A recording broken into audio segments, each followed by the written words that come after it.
We're now in the third talk, or maybe even the fourth talk on Lojong. And we're still on the first slogan. The first slogan invites us to practice the preliminaries, and the preliminaries are the four thoughts that turn the mind. This is true in all of the Vajrayana Buddhism. Sometimes we think of Nundro, the meaning of Nundro is preliminaries, but those are the special preliminaries. The preliminaries are the four thoughts that turn the mind. And to complete that sentence, it's the four thoughts that turn the mind towards the Dharma. And we keep thinking we know these. We keep thinking we've heard them over and over. We recite them often in practice texts. We think we're very aware that life is impermanent. We think we're very aware that our lives are very fragile and that death could arise in any moment.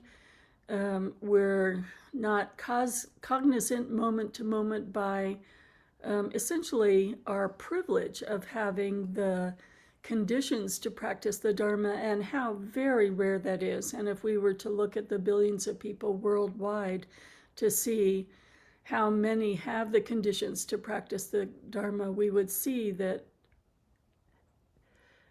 it's profoundly privileged and rare and significant that we've met a teacher, that we have the teachings, that we have the mental and physical capacity to make use of those teachings. So the next thought that turns the mind towards the Dharma is to really see the suffering of samsara in our own lives to the degree that we see that we actually wish to leave samsara. And I think for those of us practicing in North America, with the conditions that we have, often we're more like when we describe the God realm, so that our lives are really so good. Suffering seems rare and transient.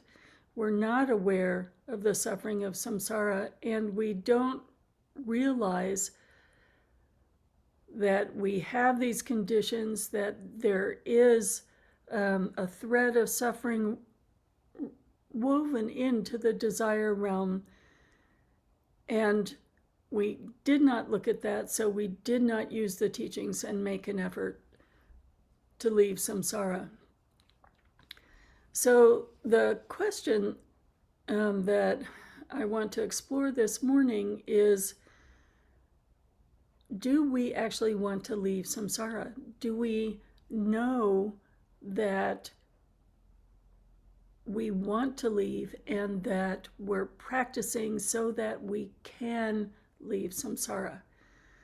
Or are we under an illusion that there is enough joy and happiness in our lives and samsara really isn't all that bad, that in fact we're practicing so that we're just a little bit happier, a little bit more peaceful in terms of our mind? Do we think that there is some sort of lasting happiness that is untainted by suffering, that's just a little bit out of reach and may come in the next moment? Or are we aware of that, but possibly working with a more subtle clinging in that we touch on peace and joy in our practice, and instead of that being liberative, that there is in our non-dual wisdom a pervasive peace, we grasp that moment and cling to it and want it for our own personal gain right now, so that even what we glimpse in Dharma in our meditation practice is a subject of clinging as opposed to a subject of liberation. So this is a very practical way of working with the suffering of samsara. We're certainly aware of sickness, old age, and death. We're less aware from moment to moment that in the wonderful relationships we do have, the loving relationships we do have, they cannot last, that we will be separated because of the reality of everything in samsara being impermanent, and that our loved ones will die or we will die, so that there's, even in the most happy families and happy marriages, there's a looking away from the truth of impermanence and the truth of suffering in that impermanence. We're certainly aware of the suffering of not getting what we want, but we have lots of things that we want. So, is it any terrible suffering that we don't have a new car this year? That maybe there's some empty spaces on our supermarket shelves, but there are lots of full spaces. How are we really thinking about samsara and the idea of liberation from samsara? This is not particularly easy because we have this veil of ignorance sort of covering us, and a constant access to easy escapes, so that every time we touch on the truth of suffering, we can look away and jump into some sort of escape. We have to really think, how motivated are we to use the Dharma that we're receiving, the practices that we're receiving for actual liberation, as opposed to making samsara a little bit better, trying to solve samsara, trying to create a samsara where there isn't strife, there isn't suffering, there isn't confusion, not ever realizing that that confusion and that suffering is samsara. And it's the liberation from samsara that puts us in touch with the skillful means to benefit others, and a propelling peace and joy that pervades our mind, so that we're able to see the illusory nature of samsara and benefit ourselves and others. So this is an interesting contemplation, in that in some ways we're coming to the Dharma for tools that will make our life better, and there's nothing totally wrong with that, but we have to examine what that better means to us. Is it making samsara better, or is it pulling the root of samsara up so that we have the freedom of mind and the grace and the skill not to be continuously repeating patterns, finding a temporary solution, repeating patterns, having, some comfort from fear in life, comfort that removes us from direct suffering on a day-to-day level, and never seeing the underlying suffering and the underlying root of that suffering, so that our patterns are not like a low-grade fever. If we think of a low-grade fever of never being entirely well, being partially confused all the time, so that we're hooked over and over, so that our patterns repeat themselves over and over, and we're never entirely free from them, but things are just good enough that we don't make the extra effort of the Dharma to use the Dharma to liberate ourselves. And in that way, we're also not fully getting the understanding and skill that would help us benefit others. It's, in a way, we're using the Dharma to reinforce our bubble, as opposed to seeing the extraordinary freedom that is our potential and that is within our capacity and within this life, if we choose to make an effort. So one way to look at how hooked we are into samsara is to contemplate how attached we still are to the worldly dharmas, how much we still want pleasure and don't want pain. So to get real about, are we striving for liberation, or are we striving to find more ways to make comfort in samsara by using the Dharma? How often do we choose pleasure over pain? How often are we succumbing to habits and patterns that take an easy out and a temporary happiness and just cover the pain enough that we don't have to see it? Gain and loss. How much does loss still feel like a big problem to us, and how focused are we on gain?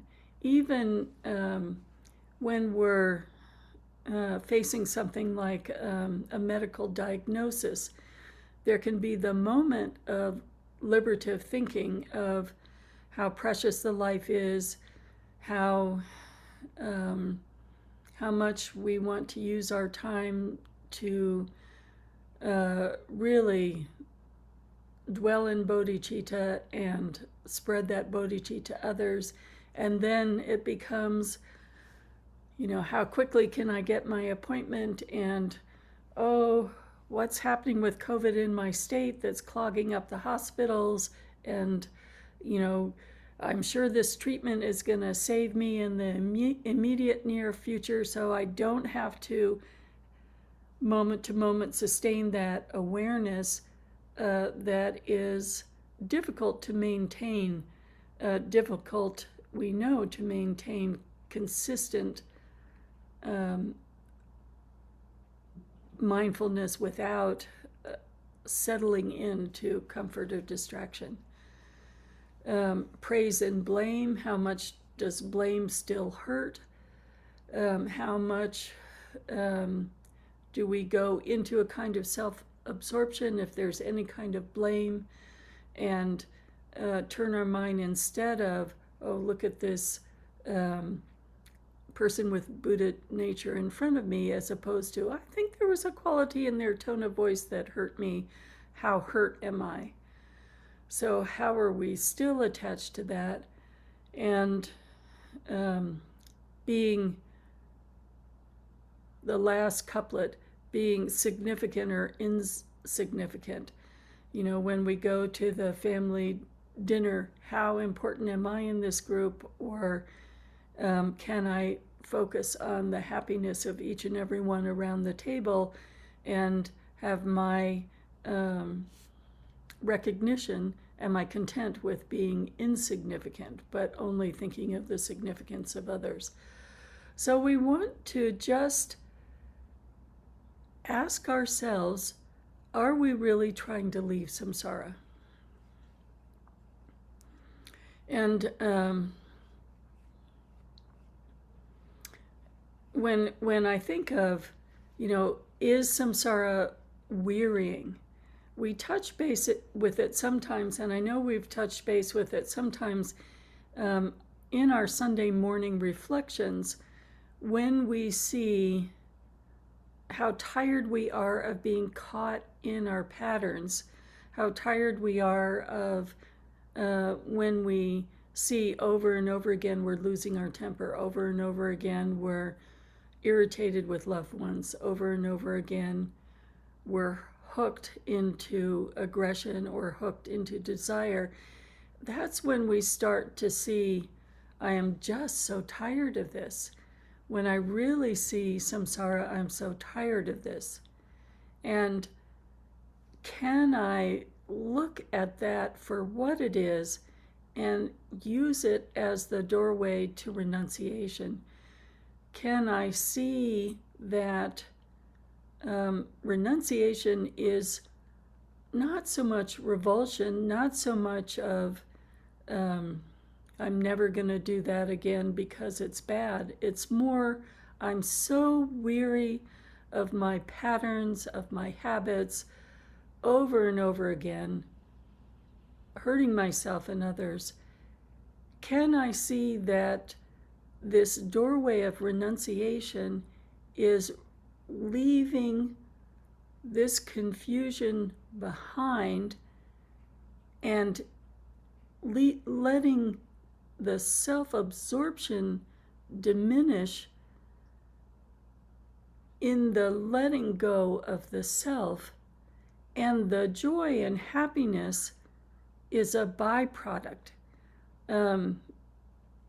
May all beings have happiness and the causes of happiness. May they be free from suffering and the causes of suffering. It's not like we want them to win a lottery or for us to win the lottery of samsara. We want to be able to see samsara for what it is and see that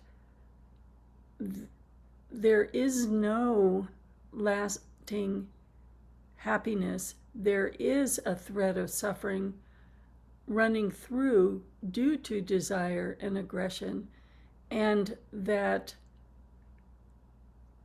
actual kindness to ourselves, actual kindness to others is helping us leave samsara entirely.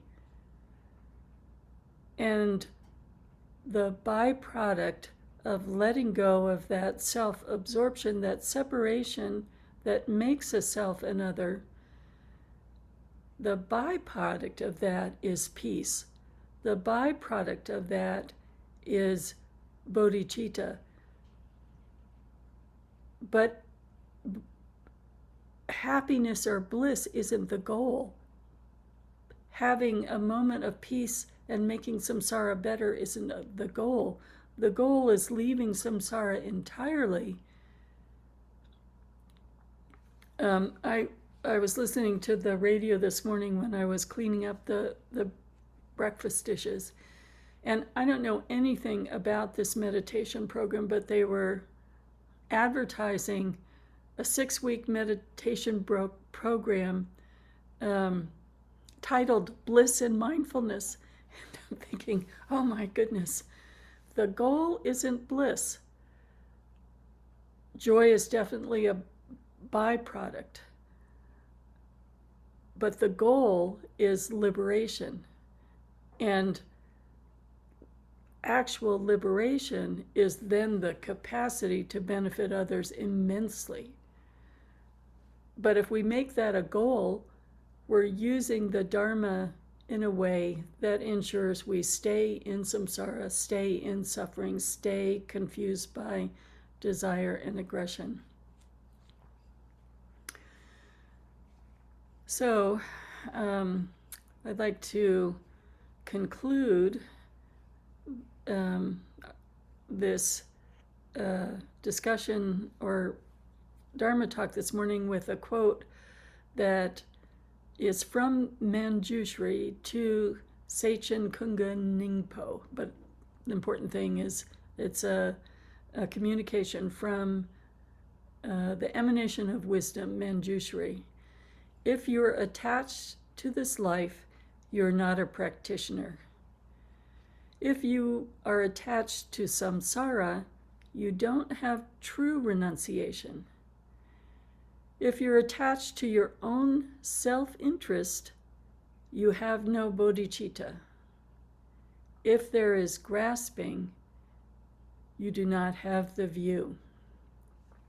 So let's take this in this morning and really reflect on what the truth of suffering, the first noble truth, really seeing samsara for what it is, not a moment that doesn't have a thread of suffering in it, not a moment that is lasting happiness, not a momentary pleasure that evaporates, not a moment that doesn't have a quality free from grasping.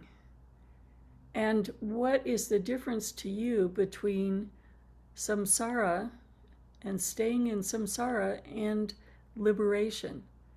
And how are we using our Dharma and the Dharma practice for liberation? So I'm going to invite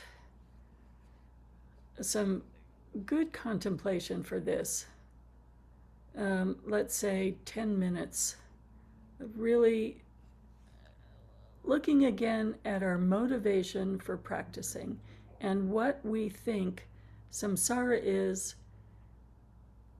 and how can we cross over to a goal that propels us towards liberation.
So I'm just going to ask one more time, from a Dharma perspective, what rocks your world enough to remove the fog of complacency so that you really see its liberation that's worth the endeavor? Take another minute.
So again, for the discussion groups, let's just take a very quick minute. I'll make the discussion groups large, or the large number, so hopefully you'll be just with one other person.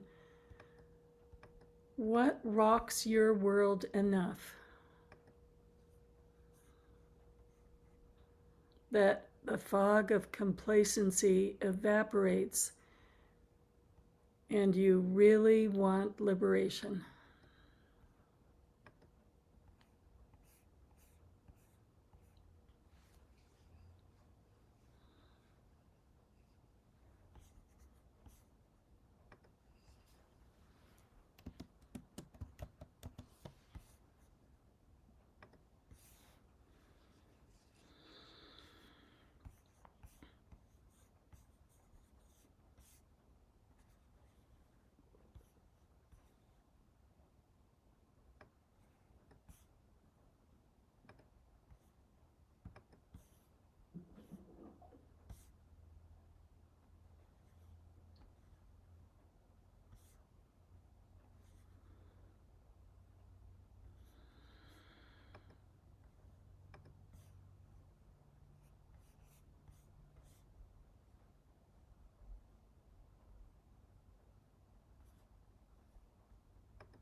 So those who haven't joined a room can keep contemplating. This is really not an easy thing because our lives, relatively to all the conditions in the world, have a great abundance and privilege.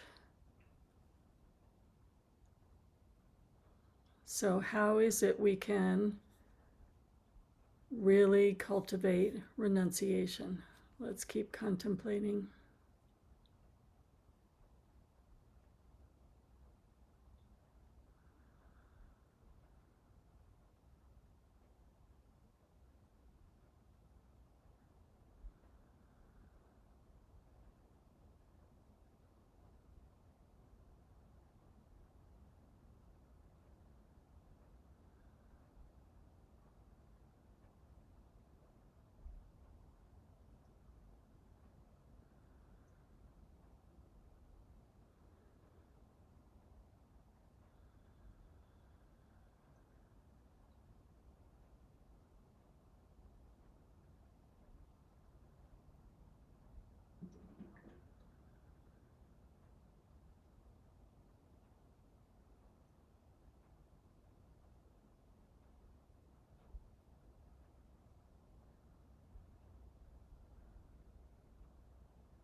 So, Jeff, you might have stepped away from the computer when we made the rooms open. So the other folks are in breakout rooms now. Okay, thanks, Khenmo. Do you want me Yeah, to put you in a room? no, I'm not in a conversational frame. Thank you. You don't Thank have to be. you. But Apparently not. it is quite an extraordinary thing to really look at. Are we practicing to make samsara better for ourselves? Or are we practicing for liberation? So how do we work with our complacency? Yeah, I'll go in a breakout room if I want to follow your lead. No. You don't have to. We can sit and contemplate that. It's not I forced participation. Yeah. Oh, just us now. Yeah. I think it's such an important, deep question. I think that's why maybe I just didn't want to go into a short conversation because it's wow. It's the whole question. Why do we do this practice? And who is it for? And it's so easy to avoid that. That's why I tried to make small breakout rooms just another way of, we could sit here and contemplate this and avoid it at the same time. So well said. Yeah. Yeah, yeah. I'm also down to the last couple of days here in the house. I have a little altar of my parents and my siblings here, and I think I'm in a pretty, I was going to say tender place, maybe fragile. Mm-hmm, mm-hmm. That is actually a really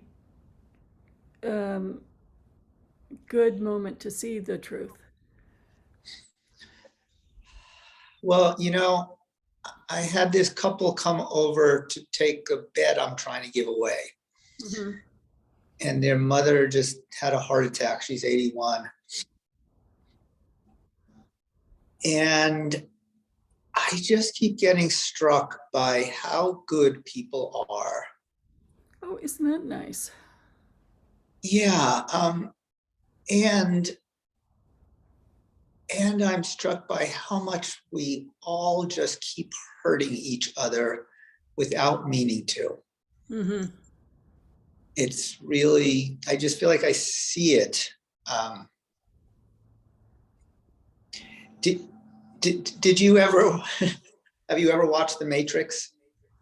Oh, we watched it at the monastery in our philosophy class. Yes, it's It's, brilliant. yeah, it's Dharma, right? Yeah. I don't know if you remember, there's the red pill and the blue pill. Mm-hmm. And the red pill is you get to see reality. You get to see the matrix. That's what's going on. And he's given the choice. Which one do you want? I feel like I've taken the red pill and it's hard. Yeah. Yes, it is. So folks are coming back now. And they're wondering why I'm talking about the red pill.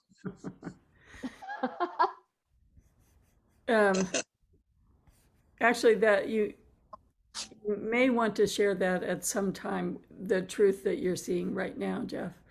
But for the folks on Facebook, let's close the live practice so that our conversation is more private.